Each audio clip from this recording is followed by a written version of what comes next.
Huaylos, Chaupi, Callao, Pichcachuy, Triana. Estamos en estos momentos los representantes de Santa Ana y San Pedro, San Andrés, Santa Ana y San Pedro.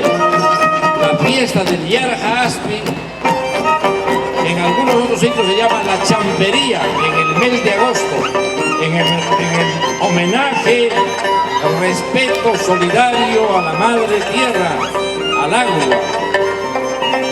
La fiesta se celebra, como repetimos, en Puquio, capital de Lucanas, en el departamento de Ayacucho. Encabezado por los sacerdotes andinos, llamado Auquis, llevan ofrendas al Cerro Apu Don Pedro Orjo, donde está el ojo del agua.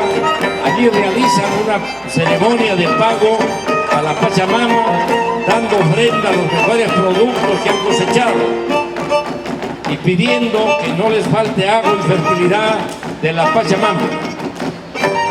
Luego de esta ceremonia y otras actividades, el sábado por la noche cada año sale a Pirucha Pampa, al compás del arpa y violín, donde todo el pueblo, sin distinción, baila hasta el amanecer.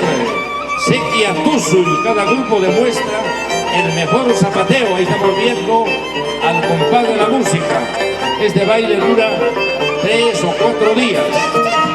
La fiesta del agua, Sequia Tuzu, en Puquio, Lucanas, o también llamada Yarja Aspi, o en otros lugares, champería, en el mes de agosto, y en esta ocasión, como un homenaje a los 40 años de Andrés Chimán Colares,